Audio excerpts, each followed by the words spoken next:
Hi friends, this is Dipty and welcome to Life Admin 365 and welcome to today's video.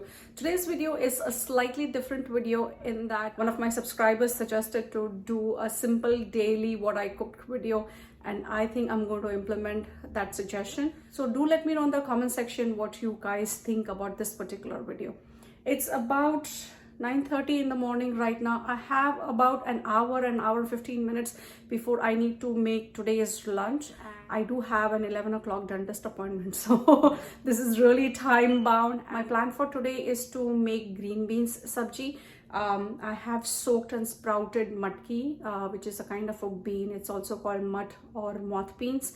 I had soaked them yesterday and it sprouted somewhat. I'm going to make usal from that, and then I want to make rice and roti as well. So let's see how much I can get accomplished within an hour or hour and 15 minutes.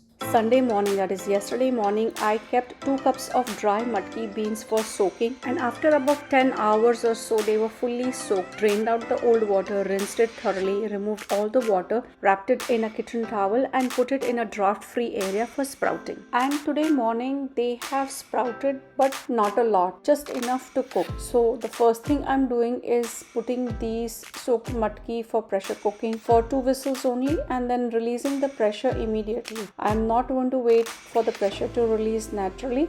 I'm doing this mostly to avoid matki from becoming mushy. Then I'm preparing dough for chapatis. I love using my KitchenAid stand mixer for kneading chapati dough. I don't have to baby the dough and I can get other things done while the dough is getting ready. And that's exactly what I'm doing. I am rinsing rice with water. I'll rinse this a few times and then let it soak in 1 cup of water for about 10 to 15 minutes or until matki finishes pressure cooking. Dough has kneaded perfectly. It's nice and smooth. I'm going to let this dough rest in the container for some time. I think it will be at least 30 to 40 minutes before I can start rolling it out. It's time to prepare green beans bhaji. I have rinsed these in water spiked with vinegar and drained them. These beans have started going soft and I've had to discard a few of these. So even though I'm short on time, I'm going to prep these so that at least the good ones get used up and don't get wasted. After cutting off the tops and bottoms, I'm cutting these in bite-sized pieces. Typically, I cut these really small, but because I'm short on time, I'm cutting slightly bigger. Prepping these green beans is the most time-consuming and tedious task. Finally, it's done. Checking on matki, it has cooked for 2 whistles and I've turned off the heat and I'm starting to cut and peel onion, but before I can start chopping it, I've decided to change my order of prep. Instead, now I'm starting to prepare tadka for matki usal. While oil for tadka is getting heated, I'm quickly chopping up the peeled and cut up onions and then preparing the tadka. To this hot oil, I'm adding mustard seeds, cumin seeds, hing and 4 finely chopped green chilies. To the prepared tadka, I'm adding chopped onions and mixing thoroughly, and while the onions are sauteing on medium-low heat, I'm getting matki out of the pressure cooker and placing rice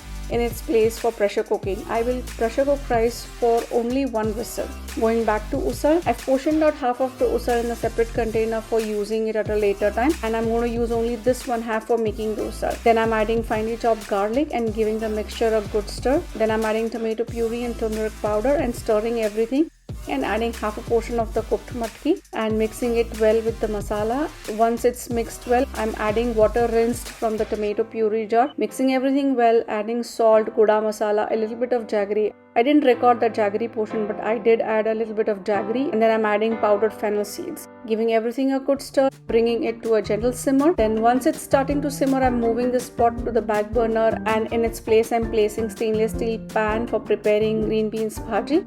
Preparing the tadka of mustard seeds, cumin seeds, hing and turmeric, and then mixing everything well. It's just past 10:30. I have about 20, maybe 25 minutes max before I need to leave my house for my boy's dentist appointment. I'm really stressed out right now. I have to prepare everything and I know I'm rushing. I'm short of time. I need to get these things done because Milind needs to eat his first meal. He's really hungry and he wants to have his meal for his 12 p.m. conference call, and that's why I'm in a rush so that I can make it before I leave for my appointment. I've moved those out from the back burner to a trivet and it's cooling down a little bit now. Finishing off cooking green beans bhaji on the back burner, roasting the freshly rolled out rotis. Right now I'm preparing only 3 rotis for Milind. Once I come back, I will prepare the remaining rotis for my boys. Oh my god, I'm in so much rush.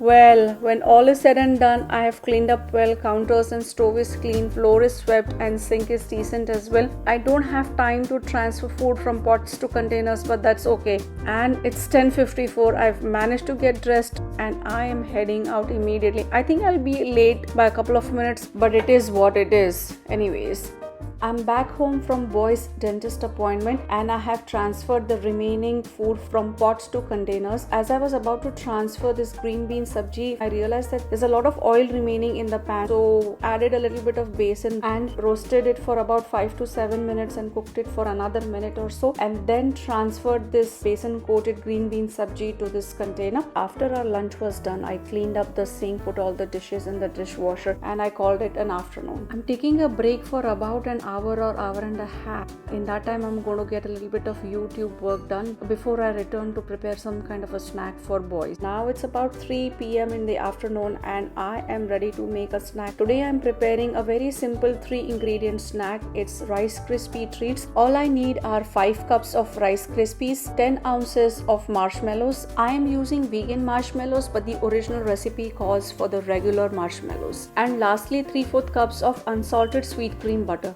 Make sure you have your container lined with parchment paper. You don't want to do this step at the last minute when you're ready to transfer the gooey mass for pressing. Take a white base pot or pan and place it on medium heat. To it, add 3/4 cups of room temperature butter and start melting it. Once butter starts melting, add in the marshmallows. You are going to use about 10 ounces of marshmallows. Mix butter and marshmallows continuously until marshmallows have almost melted. This should take about 5 minutes. Turn heat to low and add 5 cups of Rice Krispies.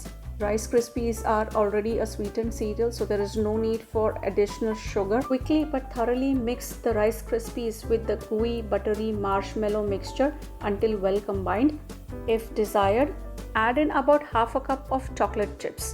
This is totally optional. There is no need to add them. Rice Krispie treats will turn out really good even if you don't add them. Boys wanted them added, so at the last minute I decided to add them. Mix them well with the Rice Krispie mixture and turn off the heat. Quickly but carefully transfer this hot gooey Rice Krispie mixture into the parchment lined container. As soon as you turn off the heat, the mixture is going to start forming, so it's very important that you transfer it quickly but carefully and then start pressing the mixture in all the corners and flattening it up. I'm putting this in the refrigerator to cool it down quickly. Ideally, this needs to cool down at room temperature and then cut into pieces, but no one has that much patience in my house. I have refrigerated for about an hour, and now that it's out, I'm cutting it into the typical rectangular Rice Krispie treat shapes. Using this particular recipe, I've got 12 homemade Rice Krispie treats. By the time I've trimmed the edges and made it look beautiful, I only have about 8 remaining. 4 of these treats, along with the crumbs that came out from trimming the bigger ones into smaller pieces, have also disappeared. So this recipe is a hit in my house, and I am definitely going to make a double or a triple batch of these in the very near future.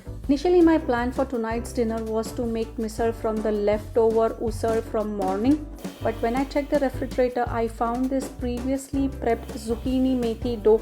So I decided to make parathas from this dough instead of preparing something new. All I did was bring the dough to room temperature for about half an hour and then divided this dough into 6 equal portions. Then prepared spicy butter to smear on these parathas. Melted 2 tablespoons of butter, to which I added some red chili powder and some garlic powder, and this mixture was ready. And rolled out each of these paratha balls into circular shaped parathas. Out of these 6 rolled out parathas, 3 of these parathas were plain, that is, they did not have any of the spicy butter mixture smeared on them, while the other 3 I smeared them with the prepared spicy butter mixture.